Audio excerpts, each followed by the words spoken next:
Hast du etwas Zeit für mich? Singe ich ein Lied für dich von 99 Luftballons auf ihrem Weg zum Horizont. Denkst du vielleicht grad an mich? Dann singe ich ein Lied für dich von 99 Luftballons und dass sowas von sowas kommt.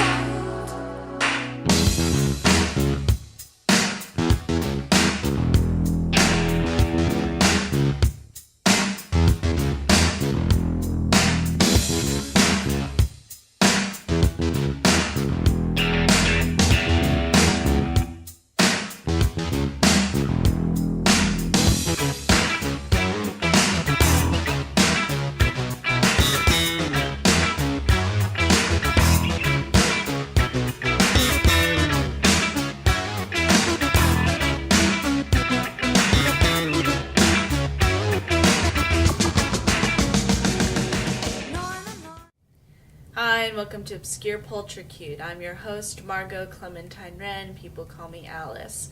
This show is dedicated to everything subculture, counterculture, transverse culture, organically cultured, and coffee. Today on the show we are hosting English playwright Thomas Dekker. It is a pleasure having you. I am thankful for being here today, but I'm not really sure where or when I am. How did I get here? Yes, well, Tom, or should I call you Thomas? Your name is just so Mr. Dekker. I mean, really, it reminds me of a song by the Shins. I'm sorry? So, you were born in London, 1572? Well, I think so. I don't really remember my birth. Deck, so you're a playwright, but did you have any other gigs? Yes, I'm a playwright, but I also like to fiddle around with verse. What were your pieces about?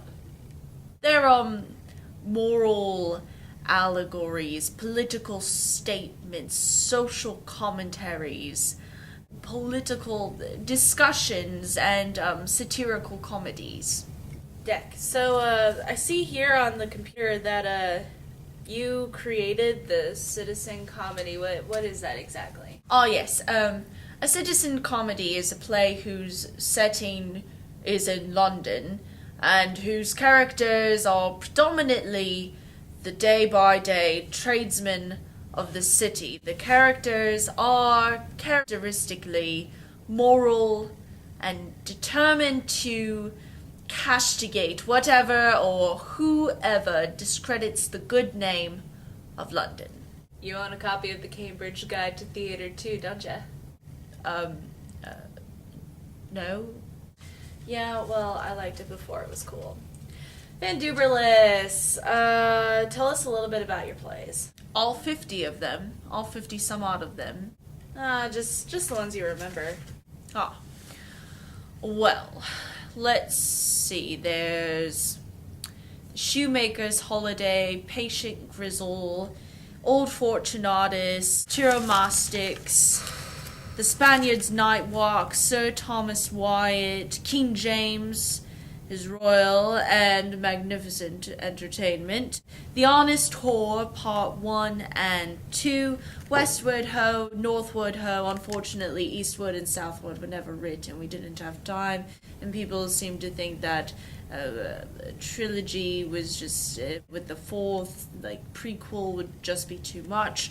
So then we had The Whore of Babylon, If It Be Not Good, The Devil Is In It, The Roaring Girl, Match Me in London, The Troia Nova, Triumphans.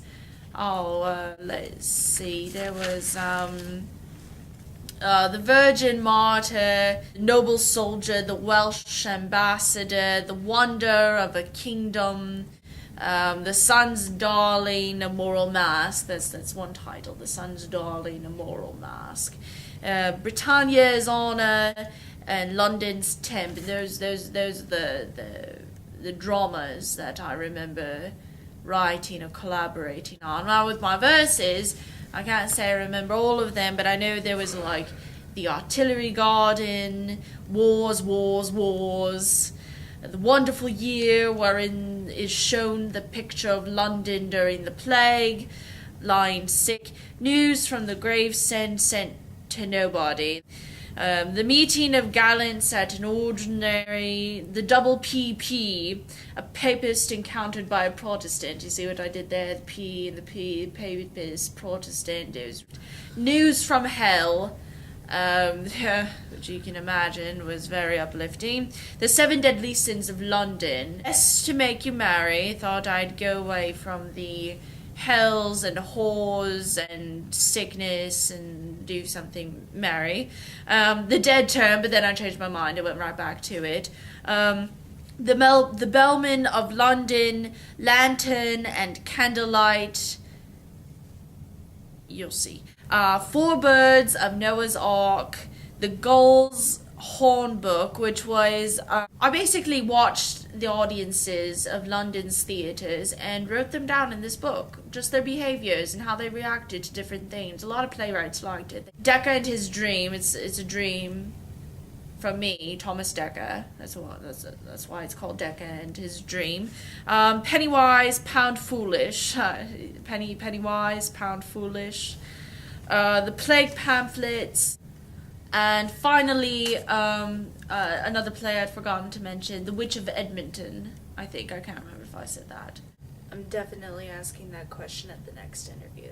So, The Witch of Edmonton, that sounds intriguing. What's it about? Well, The Witch of Edmonton is an acute exploration of the prejudices that rule a narrow and superstitious community. The play charts the ways in which a powerless woman, Mother Sawyer, is forced into becoming a witch by the gossiping community that she lives in. Bummer. So when I keep Googling your name, this wonderful year keeps coming up. What's the deal with that? Ah, yes, it's a tract I wrote in 1603 for the celebration of Queen Elizabeth's death and James' ascension, but what I mostly focused on in this tract was the plague that was ravaging in London. And what I did was I created a picture of death encamped like an army in the sin-populated suburbs. The officers are burning fevers, boils, blames, carbuncles. There's mourners and Mary sextons, nasty grave makers, rotten coffins filling the streets with stench, the muck pits full of putrid corpses, among which the worms writhe in swarms. Sounds delightfully original. Oh, it is. It's very original. Another play I'm seeing here is The Shoemaker's Holiday. Oh, you've read it? I haven't actually read it, but I've read about it. Well, critics say that it's one of your finest plays and that you even performed it for Queen Elizabeth. So tell us about it. Okay, so The Shoemaker's London is a love story between Roland Lacey and Rose Otley. And basically what happens is Rose's father doesn't want Roland to marry her. The problem is that Roland isn't, he's lower class than Rose. So he goes and he disguises himself as the shoemaker. And nobody knows it's him because he calls himself Hans. There's a bunch of miscommunications, and there's a spy. King comes into play throughout the thing, and he knights him, so then he's eligible to marry Rose, and everybody lives happily ever after. Well, it's that time in the show when we get to Skype with our viewers and they ask our guests their questions. First on the screen is Brittany. Go ahead, Brittany. Hi, Mr. Dekker. I'm Brittany, and I've been Googling you for the past 20 minutes, and let me just say, I am a huge fan. Huge. I'm also an aspiring writer, and so I was just wanting to ask, as a professional, do you think it would be beneficial for me to, work with other writers? Or do you think that if I want to get like millions and become rich and famous, that it'd be better if I work solo? I mean, what do you think? What are you thinking? I have worked with a number of writers on several occasions. I've worked with Marston, Middleton, Marsinger, Rowley, Henslow, Chettle and William Harton, Webster, Ford, and once with Johnson. So, yes, you should work with them. Okay, cool. Thanks. Well, thanks, Brittany, for Skyping in. Next caller, Jeff, you are on the screen. Yeah, so, Mr. Tom, dude, is it, true that you were, in jail? Yes, it is. I was in jail 3 times, briefly, because of debt. Dude, that's hardcore, man. Hardcore. I'm sorry, I don't mean to interrupt, but did they serve you organic food while you were in prison? I don't. What? All right, next person. Yeah, so it says that you wrote over 50 different plays and verses and stuff, but we've only got 20. What happened to the rest? I'm sorry, what? I mean, I thought writers weren't supposed to throw anything out. 20? I can help you here. So this English antiquarian / book collector had obtained some 60-odd Elizabethan and Jacobean plays and manuscripts, and most of those were Thomas Dekker's. Well, I guess this guy's servant, Betsy Baker, was hard of hearing or something, and so she mistaked the manuscript pile for the recycling pile. I mean, go book collector for being green.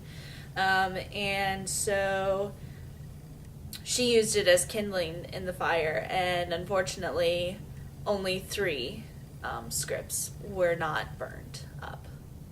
So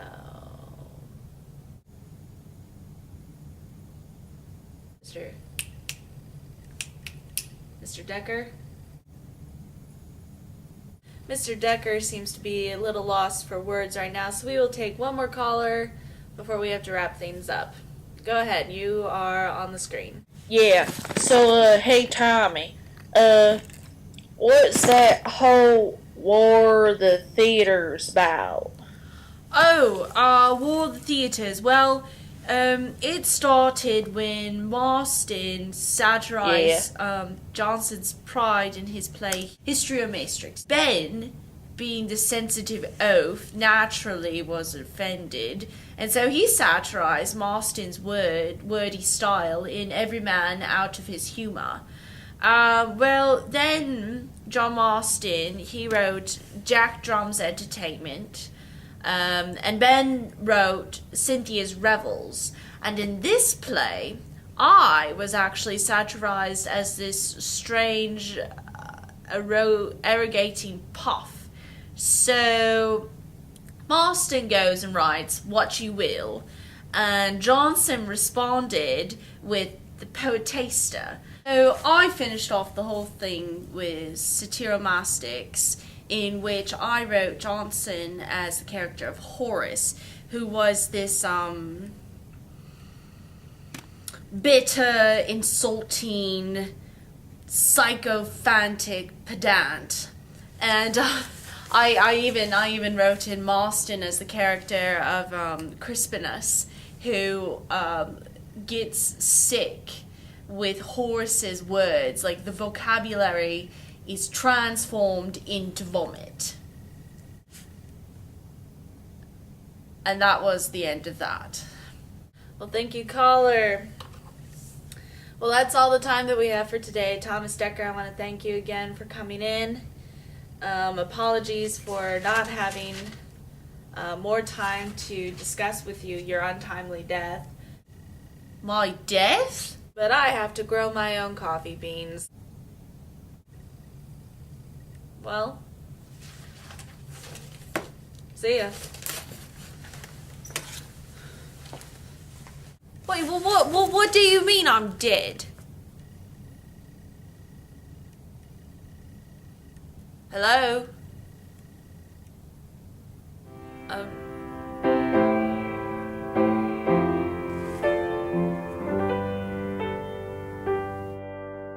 Come and open up your folding chair next to me.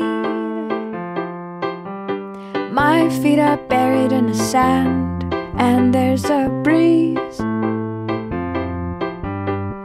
There's a shadow, you can't see my eyes. And the sea is just a wetter version of the skies. Let's get a silver bullet trailer and have a baby boy. I'll safety pin this clothes